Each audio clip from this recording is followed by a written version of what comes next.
Morjesta vaan ja esitellään nyt tätä 6-pitoista verkkua sitten vähän, mitä sille on tullut tehtyä, että ja vähän tarinaa höpistää, minkä takia se nyt tämmönen on ja mitä sille voisi vielä tehdä ja mistä se on meille tullut. Tosiaan siinä on tommonen äänenvaimentaja laitettu eli turbo ja tommonen vanha turbo oli meillä hyllyssä, Valmetin vanha ja se tuli siihen sitten värkkäiltyä, kun alkuperäinen pakoputki meni tuo mettätöissä vähän poikki.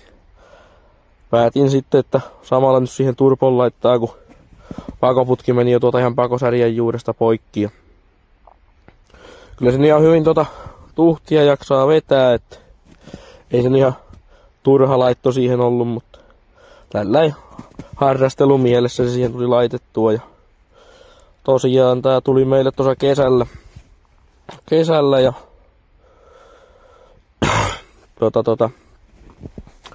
yhdeltä sukulaiselta ja tää on ollut sillä piharaktorina monta vuotta, mutta ei ole enää pari vuoteen sitten ollut käyttöön.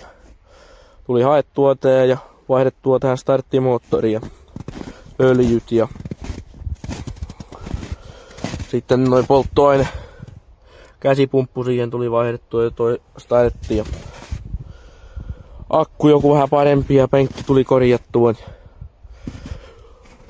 Tuli sillä kuntoon tää vehje ja sillä on nyt tullut sitten polttopuuhommia tehty aika lailla, että vedetty tukkia mettästä ja vähän lapua kuskattu sinne sun tänne, että tämmönen pihakone se meilläkin on, että muut hommat sitten tehdään vähän isommilla vehkeillä. Tuli se joku ketjukki etittyä tuolta varastoista, ei ihan passaa päälle, tarvis vähän lyhennellä niitä ja kaventaakin ehkä tai sitten laittaa isommat pyörät tähän alle. Ja saattaa tähän isommat pyörät kesäksi tulla vähän niinku kesärenkaiksi. Että pääsee sitten vähän märemmässäkin paikassa ajaa.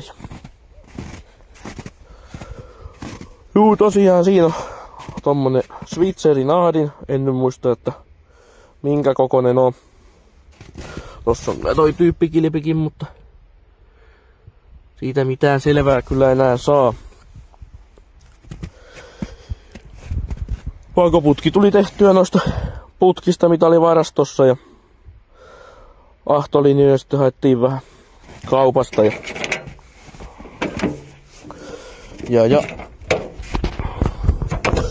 mutta kun saatan pellin auki, niin näkyy vähän paremmin ton noita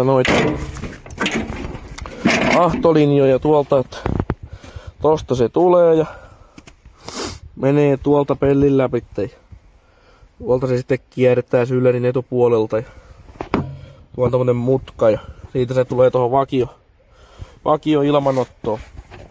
Että sillä on aika yksinkertainen oli tehdä tää homma ja öljylinjat sitten tulee. Tuossa on paluu. Rautaputkella vedettiin se tuo vähän matkaa sitten kumiputkella tonne loppuun. Ja massikassa oli ainakin hyvä nyt tässä mallissa, että täällä on tää irrotettava tämmönen kotelo. Niin sen kun otti irti ja poras reijeen ja hitsasi sen siihen kiinni, niin tuli oikein hyvä. Ja sitten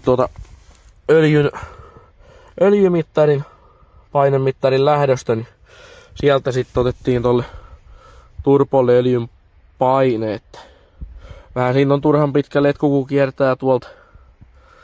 kiertää tuolta, mutta ei ollut nyt muuta hyllyssä tuossa varastossa. Mennään nyt näille sitten joskus sitten ostaa lyhkäsempi.